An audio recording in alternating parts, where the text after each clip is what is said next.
Pest Control Board meeting. If I could you have roll call, please? I like to call a meeting to order. Sure.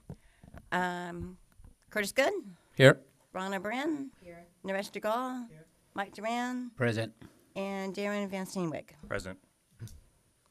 Good. If everybody could stand and repeat the flag salute with me. I pledge allegiance to the flag of the United States of America and to the republic for which it stands, one nation, under God, indivisible, with liberty and justice for all.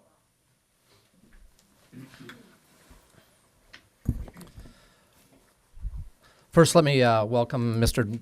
Darren Van Steenwyk to the board. We're very happy to have you in your attendance. I know you have a lot of years with the board and served on numerous committees, so you're going to be a huge asset. So thank you very much for joining the group. Thank you. Thank you. I'm very excited to be part of this, and we will see where this goes. Well, yeah, 4 years of it, so welcome. Okay, if you notice we have a camera, we're going to be on, it's live webcasting today. So if you would, let me remind everybody, if you would, please silence your phones. And then if you're going to make a presentation to the board, if you would, please state your name, your company affiliation, and if you're going to take any kind of time, please step up to a microphone if you would. Okay, great. Thank you.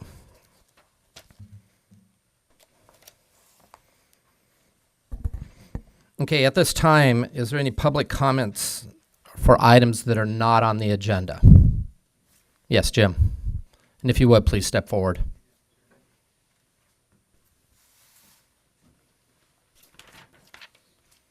Please speak into these microphones. Please, there might be a little switch on the bottom. If the green light comes on, then you're live. Okay. It's live. Yes, my name is Jim Truslow. I'm with BASF Corporation. We also have Jeremy Davis, who's our rep in Southern California. We have Antonia Chan, who is our termite product manager. And we have Dr. Freder Medina, who is our technical manager for the West. We would like to announce two very positive developments for termite control in this state. The first one, there's been a trend to have low impact options for subterranean termite control. So we've had the Trelona ATBS termite bait. We embarked on a research project with Dr. Andrew Sutherland, who's the extension agent in the San Francisco Bay Area. So we treated 5 homes in San Jose and the East Bay, and all the homes got hit within the first month, and then within a year they were all under control. So the Trelona ATBS is the only baiting system. There's 3 on the market. It's the only one sold through traditional distributors, and you just buy it and use it. You don't have contracts to sign. So it's not intrusive in a PCO's business. So really, for the first time, we have a proven system that any PMP can buy and just use on homes to be corrected. And the second development I'm going to let Jeremy Davis announce.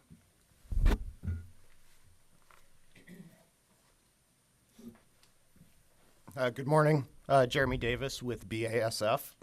To piggyback off of what Jim Truslow had said, we as a manufacturer are looking at more IPM techniques to put into place for the technicians as far as reducing runoff, being more conservative with product placement, and so on. So we in California have just received approval from DPR for our new termiticide, Termidor HP, which is actually comes with a Termidor HP injection machine. This is the most advanced termite delivery system now in the world, where it will eliminate the need for trenching for technicians. The machine will actually make a direct injection into the soil, therefore eliminating possible human error. The technician will not be handling the mixing of the chemical. The machine will actually be doing that for them. This particular machine also reduces water usage on a standard termiticide treatment by about 75%. So we're saving a lot of water, which we think is very, very important, obviously, for our state. Secondly, there's an onboard computer for the Termidor HP machine, which actually calculates the amount of product used, the amount of water used, the amount of time and linear foot trenched by the machine. Therefore, use reports to be sent to the board will be exact. There will be no room for error as far as discussing those go. Once again, it's going to be reducing labor, and just so that the board knows, these machines will be put into place throughout California very, very shortly. So it's very important that the board knows there is a new technology that's going to be used in the state of California. Just to wrap up here, I thank you for your time. We do have an HP unit with us for after the meeting. If anybody is interested in taking a look at this new technology, we also have some literature outside as well. So thank you for your time. Great. Thank you, Mr. Truslow and Mr. Davis. Very encouraging. I like the use of 70% water use. That's very encouraging, and thank you very much for your development. Is there any other comments, or does the board have any comments to that? Questions? Okay, seeing none. Does anybody else have any comments that are not on the agenda? Okay, anybody from the board have any comments? Okay, seeing none. Okay, moving on. Okay, moving on to the approval of the minutes. They're in your board packets. Everybody have a chance to review those? Motion to approve. Okay. Second. Okay, first and seconded. Any other comments or changes?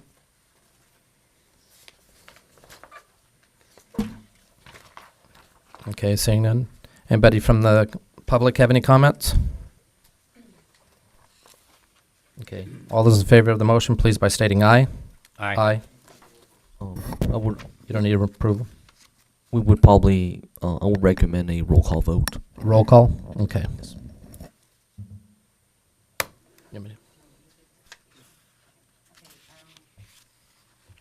Wanda Brand? Aye. Curtis? Aye. Naresh Duvall? Aye. Mike Brand? Yes. And Darren Van Sanders. Aye. Okay, so accepted. Okay. Any further comments? Okay, thank you. Okay, moving on to the executive officers report. Susan, are you ready for that?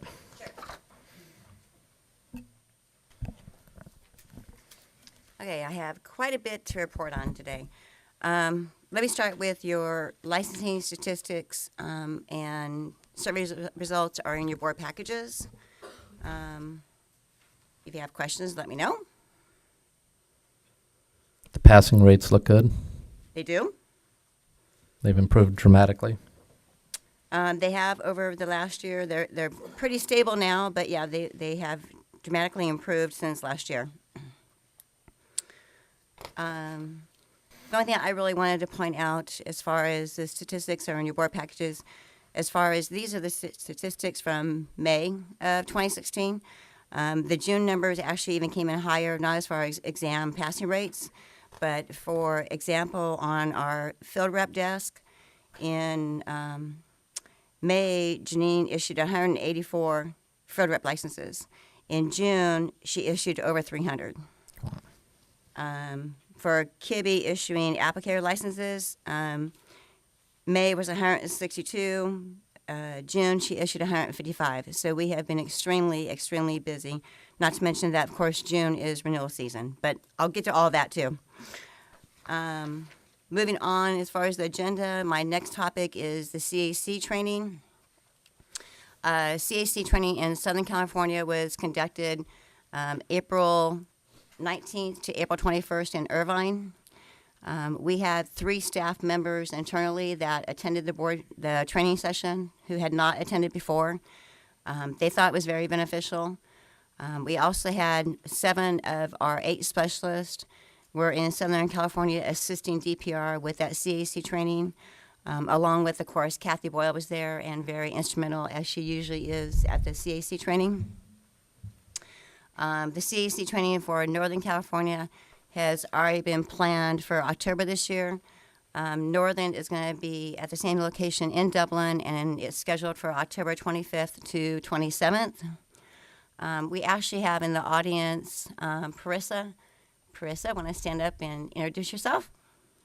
My name is Parissa Neff. I'm with the California Department of Pesticide Regulation.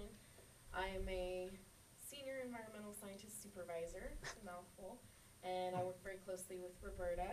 And also we help put on or conduct the structural regulatory training every year for the counties. We work very closely with Susan and work on all the contracts for it. Thank you for attending. Thank you, Parissa. Let's see, next. Examination statistics are included in your survey results. As Curtis mentioned, exam stats are very good right now. Staffing changes. We have had a few staffing changes of late. If you'll recall, at the April board meeting, there was mention of Isla Kopp, who passed away in March. So that position has been vacant since March. Our licensing supervisor, Peggy Gibbs, she left and accepted positions in another state agency in April. Melina, our receptionist at the front counter, had a newborn baby in June, so she's now out on maternity leave. And Valerie Conley, who was working in administration for the last few years doing our continuing education program, Valerie recently accepted a promotion with another state agency, so she just left us on July 1st. So we do have a few vacancies right now. We're doing interviews. We did hire one person. We hired Zoe Scott McFarland. She's the half-time employee that started in our complaint unit. And then I was conducting interviews yesterday. I'm actually conducting interviews this afternoon and again tomorrow afternoon to fill 3 other positions. So while we're a little shorthanded, we're doing interviews and we'll get staff hired, and I'm extremely proud of our staff. Obviously, we're still keeping up with the workload in order to process that many applications in June and renewals, et cetera. WDO statistics. WDO statistics are in your board packages if you have comments or questions. Moving on to examination, development, occupational analysis. There's nothing in your board packages, but I did want to update the board on, as far as occupational analysis for our field rep and our operator categories had not been conducted in over a decade. In some cases, I think maybe 12, 13 years. So we went into contract with Office of Professional Examination Services about 2 years ago to start that process for all the categories. We now have the occupational analysis finished for the field rep branch 2. That was the first one that we wanted to focus on. Of course, that's the most common. That was finished in April of 16. The operator branch 2 is underway right now. The field rep branch 3 is also underway. And the operator branch 3 is to start in August of this year. So in the next year or so, you'll see the completion of those other categories as well. Questions, comments? Yes. I know we've had a couple during the last couple months of examinations that there was some questions regarding the turnaround time from the time an individual takes the exam to they get notice whether they passed. Do you want to comment on that? I know there was some concerns. People were saying that was taking way too long, and I think the turnaround was still less than 2 weeks. Oh, absolutely. Yeah. Yeah. Well, once they take the exam, PSI is our examination contract vendor. When the individual is notified they're eligible to take the exam, they can call PSI. PSI is required to find them a seat within 5 days. It may not be the preferred seat within 30 miles or an hour, but they are required to find them a seat within 5 days. Still, they have 17 locations in California. Of course, that's much better than years ago when we had 2 locations. In addition, there are 5 bonus locations right now in California, and those are 5 additional sites that are not required sites with PSI, but there are 5 bonus sites that we're receiving the benefit of right now. Once they take the exam, they walk out of the exam site with their results. So they walk out with results that they passed or they failed. Once we get that license application and the license fee from them, then in most cases, those individuals are always licensed within 2 weeks. Now, there was some slowdown in June where it may have run into 3 weeks, because as I mentioned, June is the busiest month of the year for us with renewals. Not to mention that this year is even more so because this year we had CCR Section 1960 go into place, which I'll talk about a little farther down, but that's our live scan requirement for licensees upon renewal if they have never been live scanned before. So that went into effect in 2016 too. So we had 4,800 individuals that fell into the category that were licensed prior to July 1st of 2004, and their licensing status never changed, so they were never required to go get live scan and do a background check. So 4,800 individuals were notified. Ronnie, 2,200 have completed? 2,200 have completed already for that process, and those are individuals that renew in 16, 17, or 18. Of the ones that were required to complete the process June this year, we had, I have my number someplace. We had 1,500 individuals that were renewing in 2016. They had to complete the live scan process in order to renew. 300 of those individuals have not yet completed that process. Well, 300 of those individuals we did not have results for. I'll put it that way. 60 of those individuals did submit their renewal application form, but they have not done live scan. So they've been notified that although we've received your renewal, your application, your fee, you will not be updated and renewed unless you go do live scan. So again, just the impact of processing all of those in May and June. There was probably a slowdown, Curtis, to your question. There probably was a slowdown in June that individuals may have had to wait 2 or 3 weeks to get the license. But, I mean, it's kind of to be expected this time of the year. Great. Okay, thank you. Let's see. So I did occupational analysis, structural pest control board specialist exam.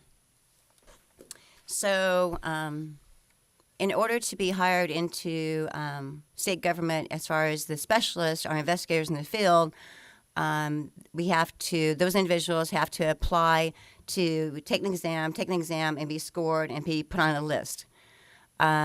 We currently do not have an active specialist list that we can pull from to hire individuals because those lists are usually good for only an established period of time, typically 4 years. And most of our specialists, our newest 2 specialists have now been with us 4 years as of April. So, but most of the specialists have been with us a decade or longer, so we currently don't have a list. We started contracting with Human Resources several months ago to start the examination process. Flyers were sent out to all of our operators and all of our operators and field reps announcing the examination bulletin. We had 90 individuals who applied to become a structural pest control specialist. Unfortunately, 30 of those applications were rejected, but we still have 60 good applications that are now in the works of being scored, and then a list will be established. So once we have a vacancy for a specialist position, then at least we'll have a good list where we can hire somebody from. Like I said, a lot of our specialists have been with the board for a decade or more, and several of them are already at or close to retirement age. So it was very important for us to get this process done, which we almost have it completed now. Let's see, what else? Okay, regulatory update. So I'm going to provide an update on several sections. In your board packages, if you'll recall, you are currently getting this document in your board packages that is the regulatory action status update. So this document is in your board packages every time. It just keeps track of all of our regulations and where they are in the process, if there's any current pending changes going on. So one of them that I'll mention, I already did mention, is 1960. That's the live scan. So that went into effect 1/1 of 2016, as I indicated, requiring that if you had never done a background check before and you were renewing in 2016, 17, or 18, you must go get your live scan done and submit that form to the board when you renew. The other regulation update that I'll mention is 1970.4. 1970.4 is in regards to the occupation fumigation notice, and that notice can be in electronic format on site. That regulation change became effective July 1st, 16. So at the end of May, we did a mass mailing to all PRs and BRs, making them aware of that upcoming change.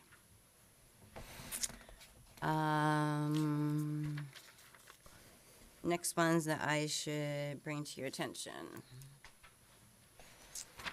The next one that I'll probably bring to your attention is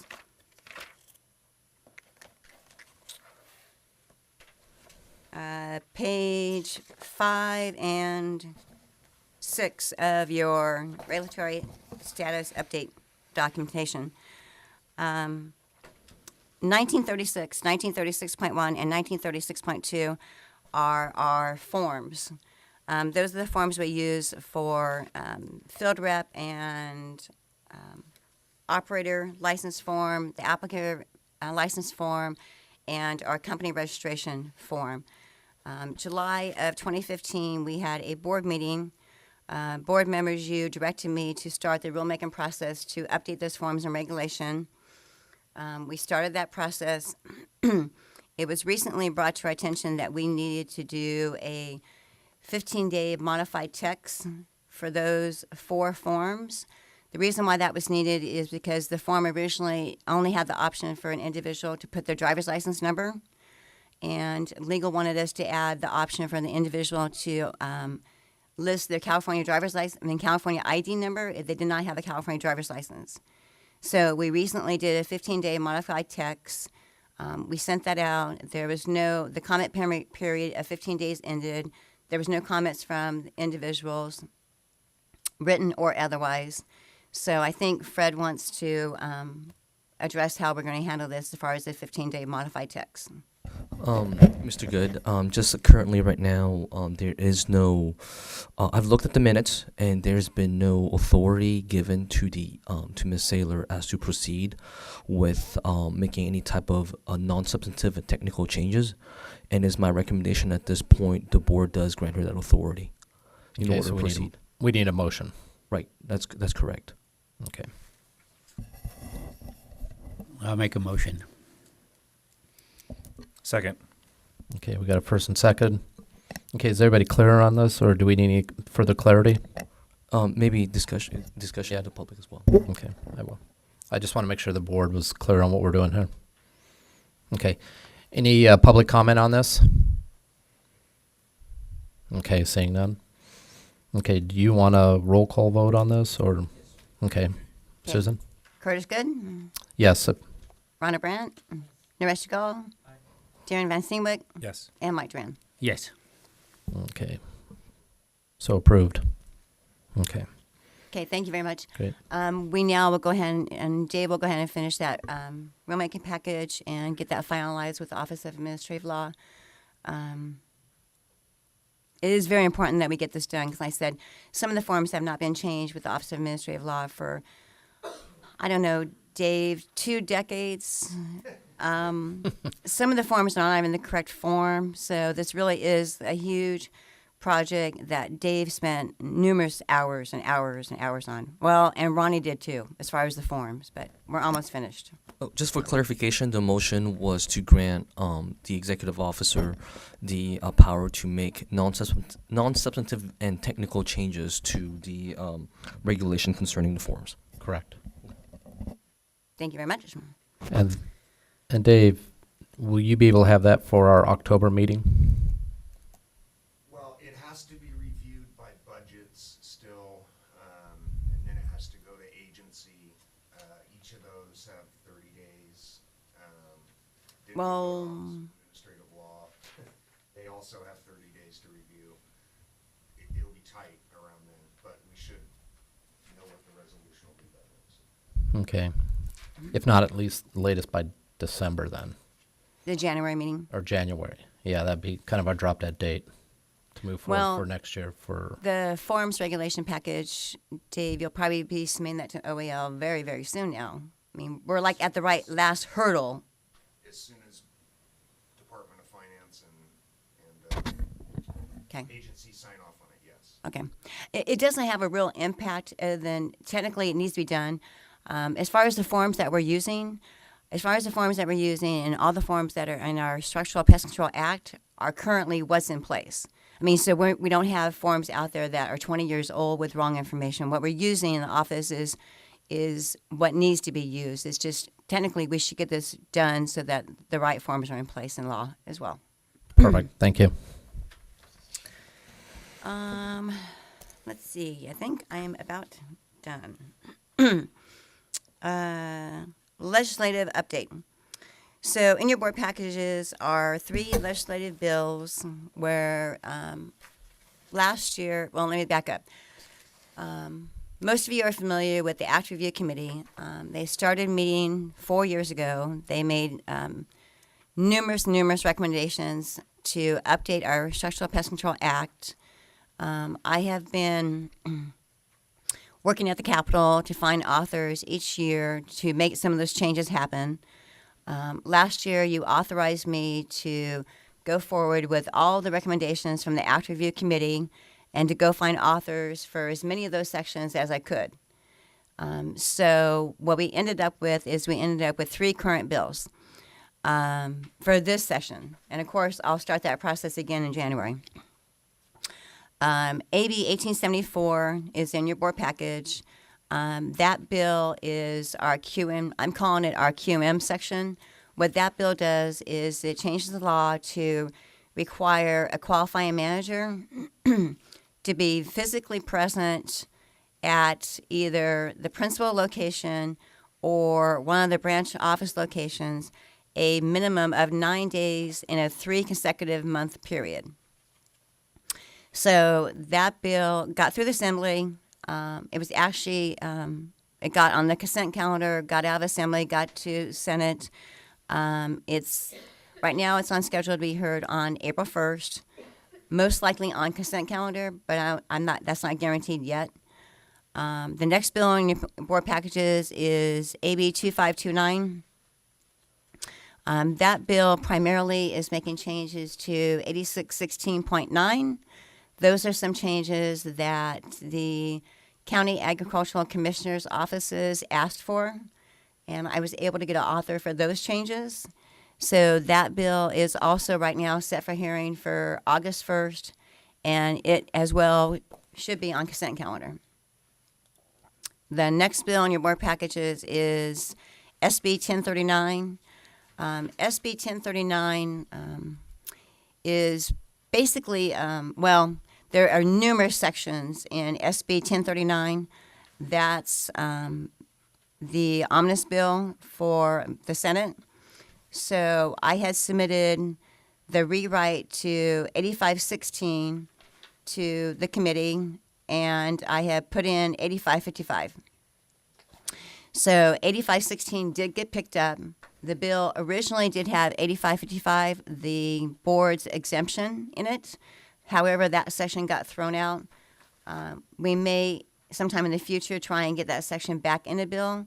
But for right now, this bill only, as it pertains to structural pest, this bill only has 8516, which is an entire rewrite of 8516, and then it also has 8518 in it. This bill got out of the Senate. It's in the Assembly. I don't have an upcoming hearing date for that bill yet, but of course I'll keep you updated on those 3 bills.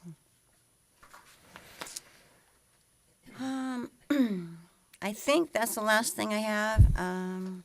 I did want to mention, I mentioned a little bit earlier about as far as PSI, that's our computer-based testing vendor.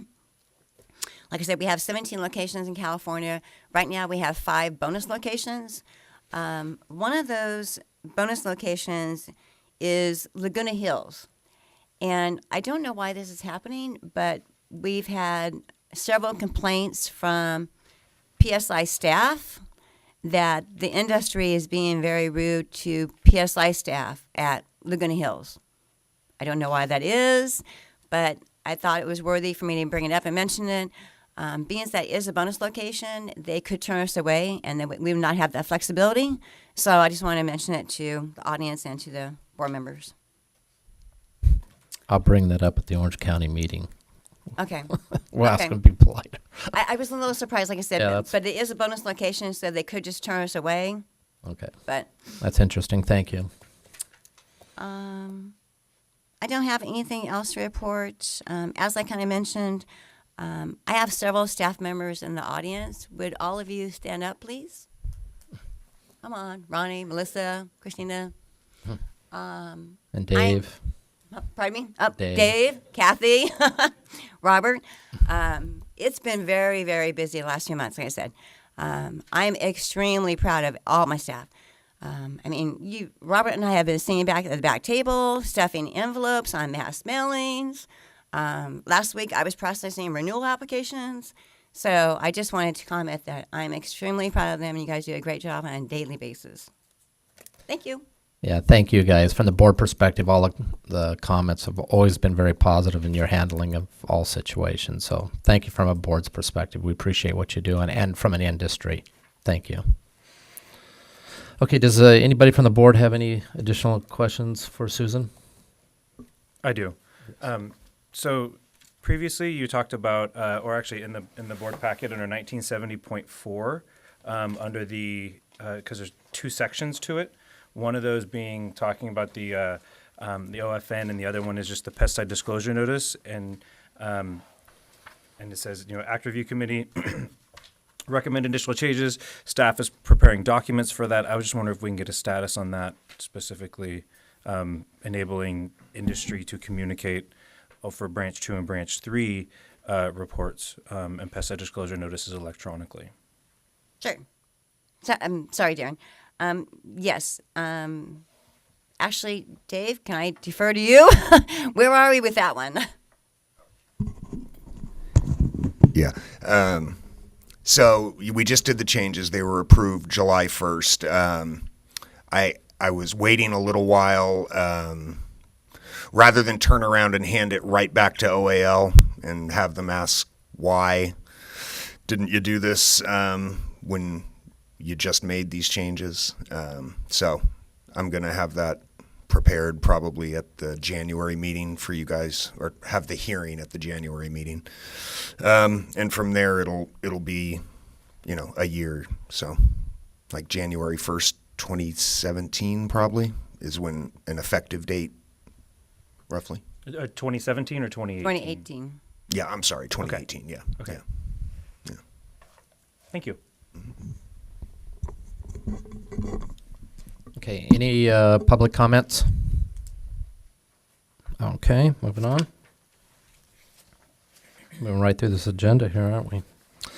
Okay, this is on Assembly Bill 2596. This is on the anticoagulant bill that Assemblyman Bloom was carrying. The author, on 2 occasions, pulled his bill from hearing. And from what I understand, the organization WildCare and is getting partially funded through DPR to do some research on this area. I think it is an important cause. I am here also to protect our industry because these are vital tools that we need to use to protect our industry, but I don't think the industry would ever want to see our hands and our products being misused. So I know that the Structural Pest Control Board has appointed a committee, or excuse me, the Pest Control Operators appointed a committee, and Darren, I understand you're chairing that? Yes, sir. Could you comment on what your committee is looking into doing? Yeah, so we recognize that this bill came out last year, and we had many conversations with lots of different people about it on a legislative and regulatory level. After we saw that the bill was being pulled, we do suspect that the bill will come back in some way, shape, or form in the next legislative session. We're expecting sometime in January for either Bloom or another legislator to introduce it. Not necessarily as a result of, but in conjunction with the awareness that this is bringing, PCOC is working to address these issues a little more proactively. One of those is sometime in the fall, I believe it's going to be November. PCOC is going to designate that as a rodenticide awareness month. And so the PCOC districts will be provided information to discuss rodenticides and the potential negative impacts of them or of their misuse to be discussed on a district level. The PCOC is working with NPMA, the National Pest Management Association, to develop online educational training, as well as other resources available to industry to be able to continue the message of the negative impacts of misuse of these products. And then also something that PCOC is working on is creating a West Coast Rodent Academy similar to that of what Bobby Corrigan is doing with New York City.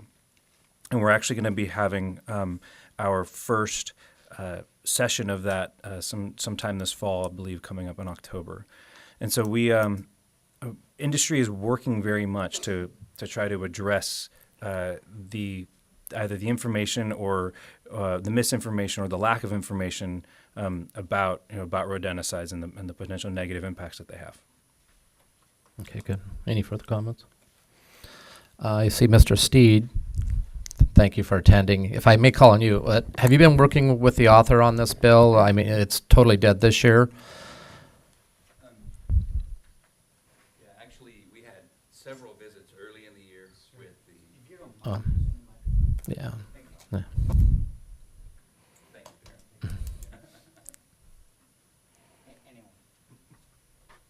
I'll get further away from the camera. Smile big. Thanks for the opportunity, Curtis. Yeah, thank you.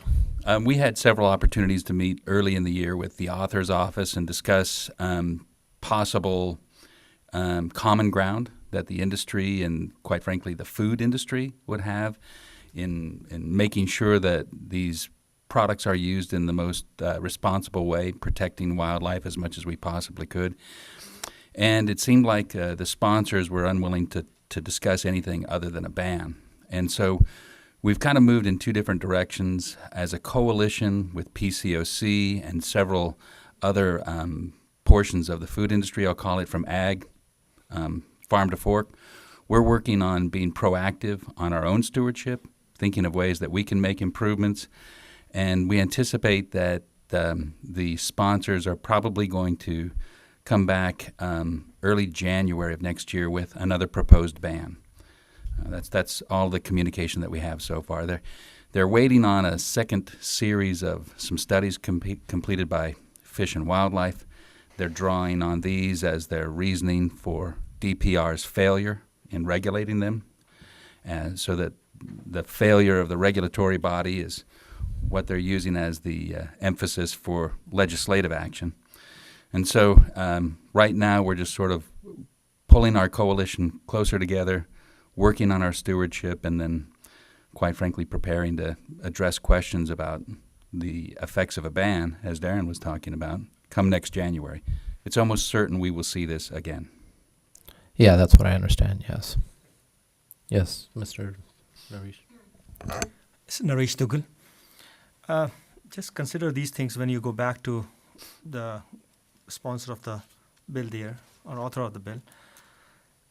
There are the concerns they have, what I hear, is use of rodenticides in non-agriculture environment, where structure is one of that. So there's only two ways a rodenticide can be used, either in agriculture environment or a non-agriculture environment. They have already given very clearly here, this section does not apply to the use of pesticides for agricultural activities.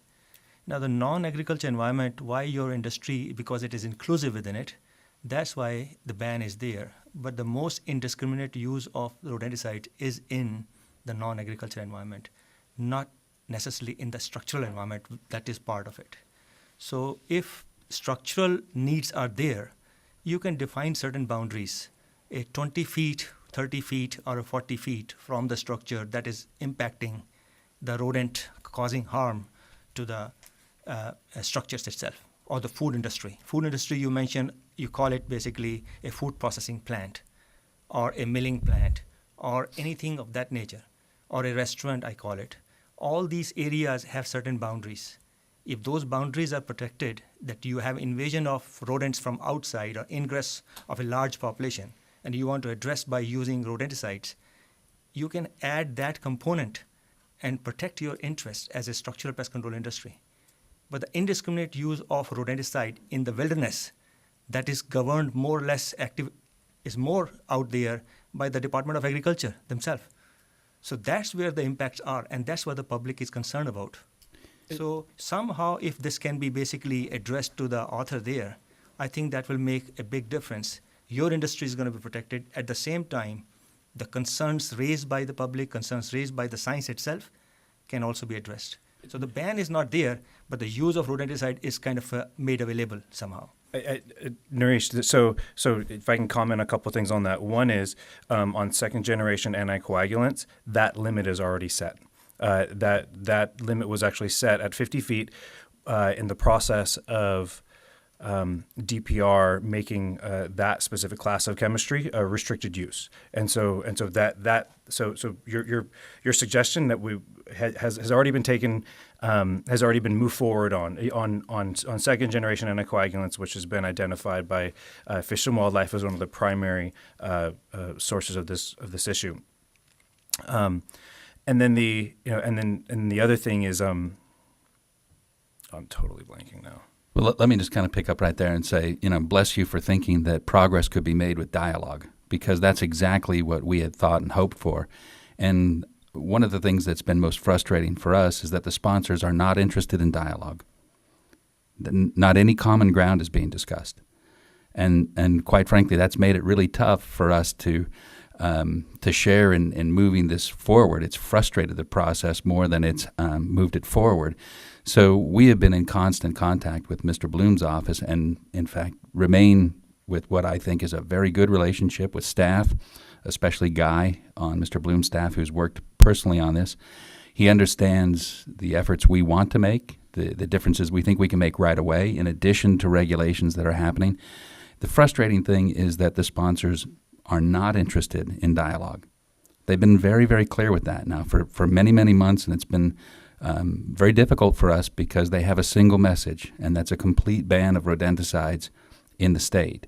And so what we're hoping to do is to continue approaching the author and talking about reasonable measures that can be taken right away to improve the situation, and also examining parts of rodenticides that are not related to our industry, the misuse that comes from illegal use of rodenticides, other areas that are significantly affecting our state that are not really being addressed by this legislation. So we're trying to draw attention to all of those things and move a dialogue forward, but it's been pretty difficult. So we're hopeful, but been frustrated, quite frankly. I have one more comment here. Single feeding rodenticides or multi-feeding rodenticides, second generation or first generation rodenticides, secondary kill versus no secondary kill, irrelevant.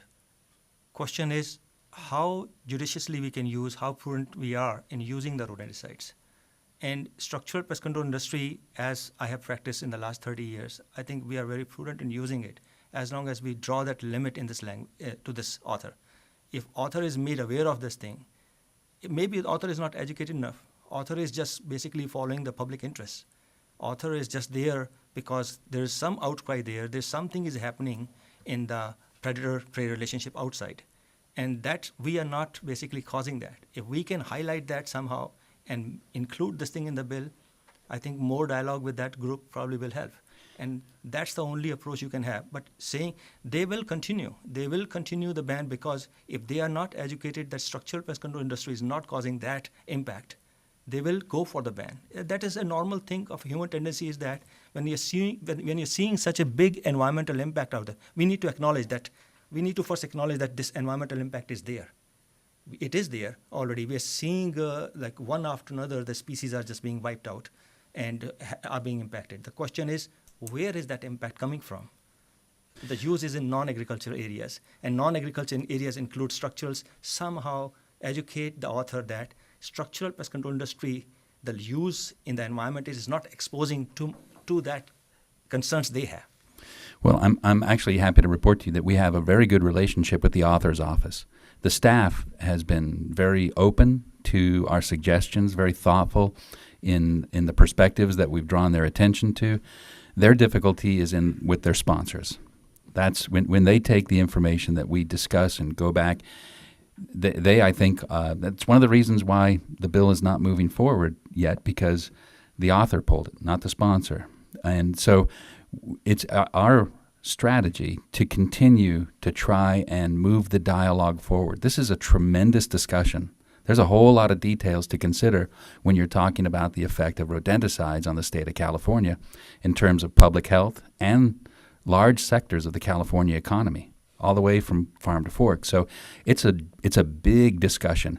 And we kind of feel like we're waiting for the other side to come to the table and have that discussion with us and move it forward.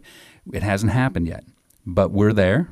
We're continuing to stay in contact with the author's office. We're drawing together a large coalition that goes outside of our industry, all the way in every part of the food industry, to make sure that we have all of the stakeholders at the table for this discussion.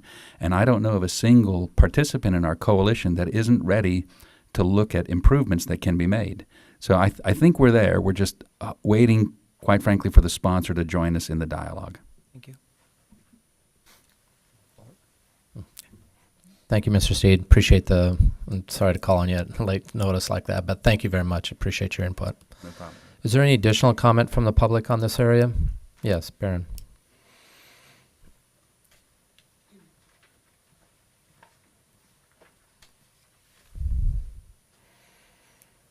Baron McDonald, Clark Pest Control, also President-elect of Pest Control Operators of California. Thank you very much for the opportunity to hear my voice.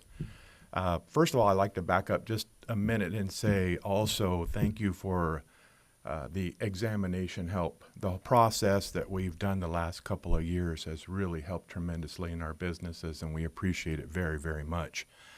It's allowed us to do business smarter, safer, more efficiently, and quicker. So thank you very, very much for the help on that. On the anaquanic issue, this movement has started the last several months, and I just want to be able to voice our opinion and represent the industry and another voice. As most of us are aware, there was a movement a couple years ago to eliminate trapping in our industry.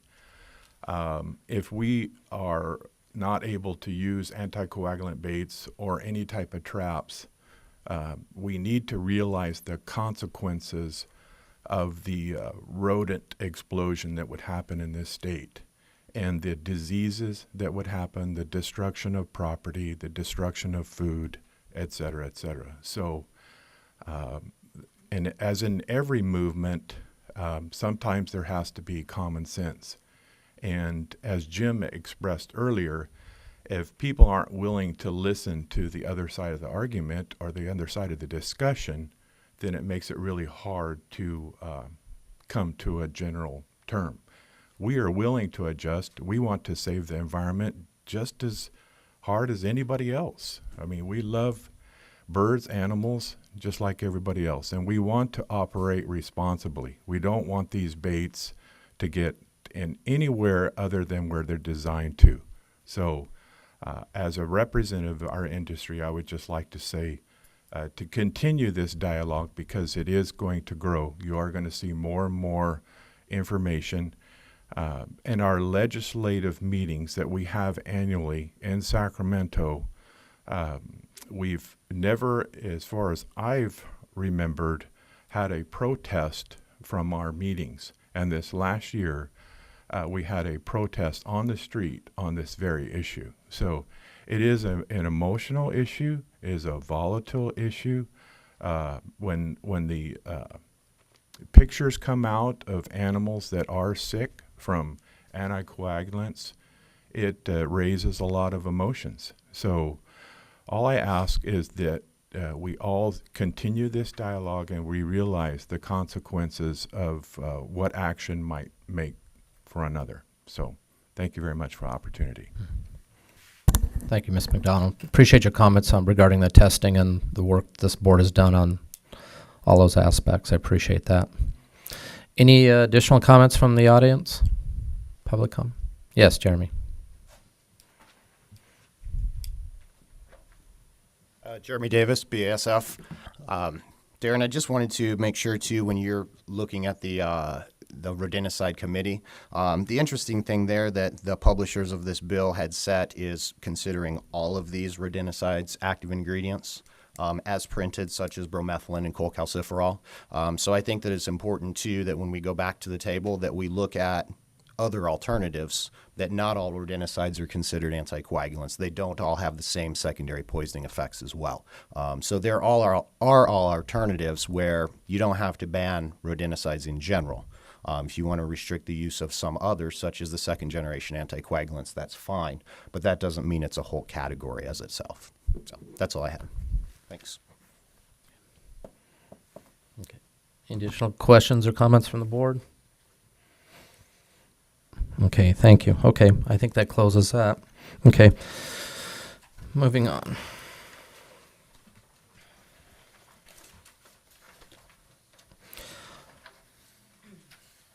Okay, this would be seeking amendments for the business and profession codes to 8621 and the length of time for the board to extend formal actions on a complaint.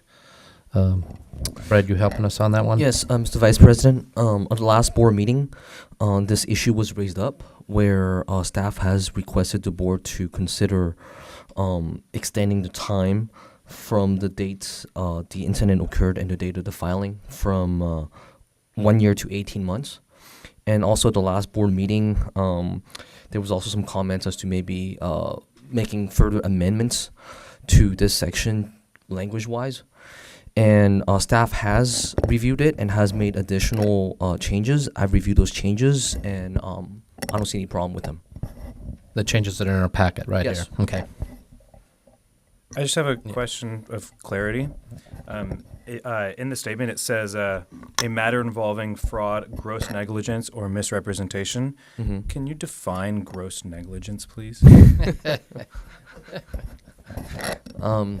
under interpretation. or kind of what the intent behind that, because it looks like that section was added, and so why that section was added, and just a little background would. I think that really has to do with in the situation where the licensee is, how should I put it, grossly negligent in their duties, and then the board decides to take action to discipline the licensee for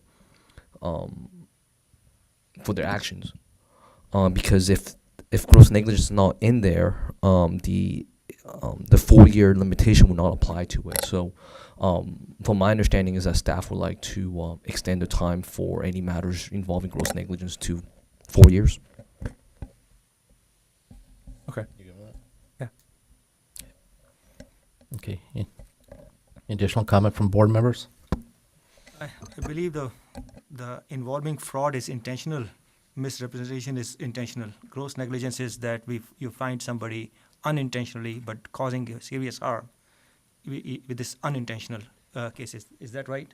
That's the reason why you have a matter involving fraud. Gross negligence could be intentional or unintentional. In this case, it's unintentional. That would be correct. Gross negligence does not have the intent element to it. Gross negligence is more where you have a standard of care that you violated, and when it's gross negligence, it's gross violation, where literally someone not paying attention to what they're doing. And Okay. Thank you. Okay. Any public comment on this? Was there packets out for them to review on there? The language out there? Have you all had a copy of that? Okay.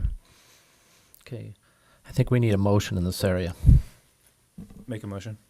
Okay, Darren? Second. Okay, first and second And the motion would be, to accept this language. To accept this language as written. To move forward. Yes. Da-da-da-da-da, yes. Yes. And yes. okay, Yes, can we yes, just, it is. just for clarity's sake and just for, just the public, just to It's to the motion is to accept this language as written and then authorize staff to move forward with implementing this language. with finding an author. And Yes, with Involved. with finding an author and getting it approved. Perfect. Okay. Any additional comment from the board? Okay, any public comment? Okay, seeing none. Would you like a roll call on this? Curtis Good? Yes. Rhonda Brand? Yes. Naresh Jagal? Darren Van Steenwick? Yes. And Mike Duran. Yes. Okay, so passes. Okay, thank you.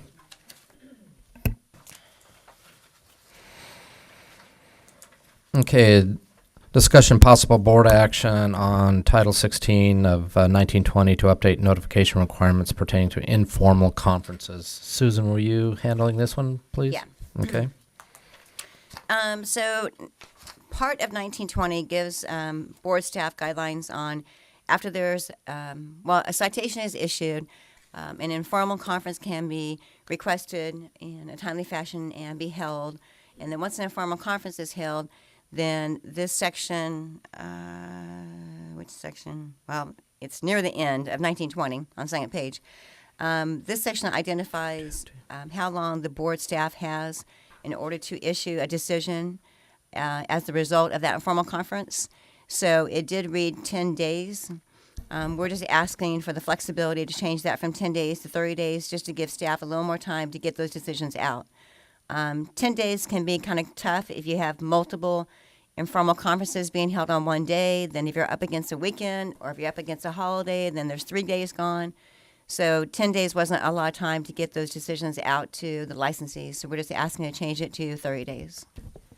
And just to add a little insight in my tenure on the board and serving and have heard numerous informal hearings, there's numerous times that we ask the individual to come back with additional information to provide us information, and sometimes they're not very timely and back. So I think this would help the board very much so. So I'm, And like I said, it would probably help with the licensee as well to give them a little more time if you're allowing them time in that informal conference to come back and provide us with additional mitigation or something. yes. So, okay.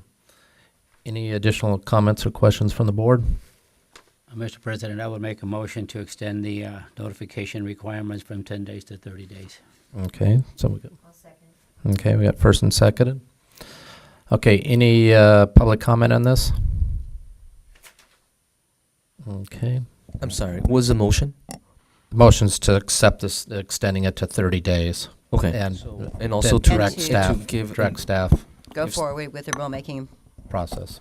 and find- also to give also the executive officer the authority to make any non-substantive or technical changes further down the road if needed. That is correct. Okay.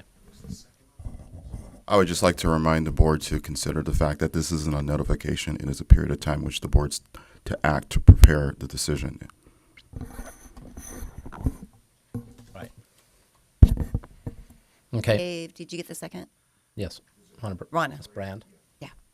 Okay. So roll call, Curtis Good, Yes. Rhonda Brand, Naresh Jagal, Darren Van Steenwick, Yes. and Mike Duran. Yes.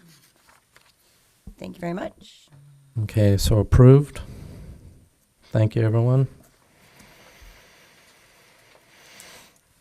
Okay, we moved quite forward on that. Okay, on to the calendar.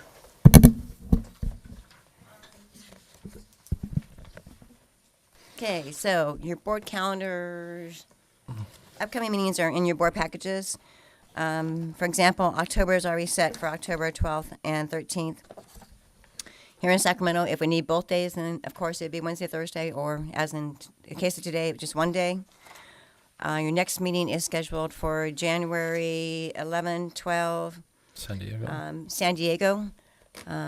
It's not confirmed yet, but we're hoping that we'll get the same Hilton location that we've had the last 2 Januaries there, being this January in San Diego.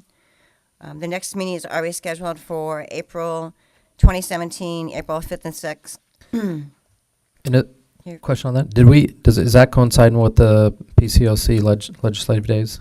Those dates, I believe it I is. believe so. Yes. Yes? Okay. So we're already scheduled for April 5th and 6th, 2017 in Sacramento. So the next scheduled meeting would be sometime in July of 2017. So the calendars are in your board packages. Dave was good enough to mark the calendars with the days. As you can see, Saturday, July 15th would be our 100th day. So we would recommend that you have the meeting prior to that day in order to stay within the 100-day period for issuing decisions and things. If you want to go back to Southern California, you may want to, if you guys want to go to Southern California, then you may want to also leave it open for us to do Sacramento if you need to. It seems to be getting more and more difficult for Christina to find some place in Southern California in the summer months like July that will even give us state rate for hotel rooms. That was the difficulty with this meeting, and that's why this meeting got moved to Sacramento, because we could not find anywhere in Southern California where we could get state rate for hotel rooms. Okay. Shoot for the 12th and 13th. Okay. Does that work for all of you? And we'll leave the location open right now. Sure. I mean, we can look for, I can have Christina start working to see if we can get Southern California. No, 12th and 13th would be Wednesday, Thursday, July. So we can start trying to find a location in Southern California, but I don't know, Christina, you worked, I don't know, you tried for like 6 months, and then we finally threw the towel in a couple of months ago and said, okay, we're moving it to Sacramento. So we can try that route again. Okay. Okay. Is that good? Any conflict for anybody? Okay.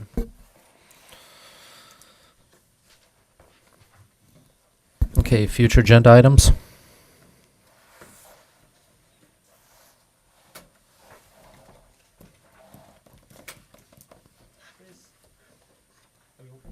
Yes, go ahead. For future agenda items. This is Naresh Dugal. I just would like to set up something for the research, the Structural Pest Control Board research. Just would like to ask Susan a question first, and then later on probably suggest for something to put on the agenda. How much money is allocated for the research? At this point right now, because it's not a full agenda is on this topic's not agendized on the agenda, may not be appropriate to discuss that this time. However, it would be appropriate to put that topic on the future board meeting. Okay. Well, Naresh, have you checked the minutes from? I did. There's a committee. There's some committees setting up for that. Yeah, Well, I they're was working. going to say that at the last meeting, I'm not positive it was January or April, but it was January or April, I gave an update on how much money is in the fund then. So you could look at those minutes and see where we were right then. All right. That was April? Okay. My apologies. I wasn't here, so I probably didn't pay attention to it. I would like to set up something related to the research topics, discussion on the research topics for next agenda. We can bring in. Might discuss like where we are in that process right now, or just put it on the agenda for. I think we'll just put it on the agenda for October. Yes. Okay, we'll have it on the agenda for October then. All right. Okay. Any other board members have any agenda items? Okay, public comment, any agenda items you'd like to see move forward? Yes, Mr. Steed? I wonder if it'd be possible to have on the agenda a discussion of section 1914, the name, style, and company registration policies that the boards have. We've had a couple different issues recently where companies have been very similarly named. Folks are calling for clarification on that. So I'm wondering if we could have a discussion about that. We'll recognize that and then, go ahead. The board has also, we're moving forward with a regulatory change on 1914. So if I've actually got it written and it's Fred has already reviewed it. So if we want to hold off on doing the hearing to have that discussion, let me know, because I was planning on scheduling the public hearing for that change at the October meeting. So I think move forward with what you're doing. I think he's just asking for clarity and information where it's going on. So maybe we can do both. Okay. Okay. Thank you. So we'll plan the agenda for the October meeting. Any other future agenda items? Well, we moved through this agenda quite quickly, didn't we? Okay, if hearing no other, this will adjourn this portion of the meeting. The Structural Pest Control Board will be in recess now till 11, which at that time we have a petition for reinstatement. So if you wish to stick around for that, that is open to the public to attend, and that will be at 11 a.m. this morning. Actually, we can go into closed, actually. Why don't we take a 15, 20-minute recess and we'll go into closed? Would that be all right? Just logistically speaking, I don't know if the board